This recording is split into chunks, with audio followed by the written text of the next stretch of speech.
Magtagbo karong simanaha sa Davao City ang mga key leaders sa Moro National Liberation Front aron pagtuki sa ilang mga plano ug aron makigtagbo sa mga government leaders. Apan may kondisyon, dili tugutan ang mga MNLF members magdala og armas sa ilang pag-adto sa Davao. Si Bente Shorna sa detalye. Ibutyag ni Major General Ariel Bernardo sa 10th Infantry Division na mga MNLF leaders kinsa motambong sa Tigom magagikan sa nagkailain-lain dapit sa Mindanao, lakip nagikan sa Maguindanao, Lanao, Marawi, Soxargen, Sulu, Basilan ug Tawi-Tawi.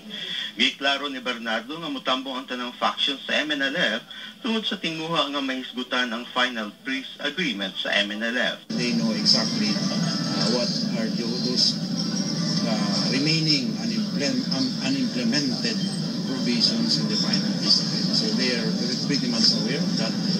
That's what they're telling me, that they want that those things will be implemented. Si Secretary Senen Bacani sa Government Peace Panel miawhag sa tanang faction sa MNLF paghimo og representations ngadto sa Organization of Islamic Conference aron dili ang Miswari faction lang ang maisip nga MNLF representative. It's hard for government to impose what it thinks. It should be among the MNLF members to tell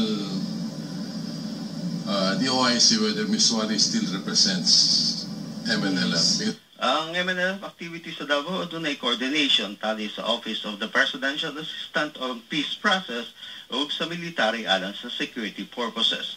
Apan giklaro ni General Bernardo nga sama sa nangaging peace rally sa MNLF sa Davao City niadtong September 1, lead-an ang mga MNLF members pagdala og armas.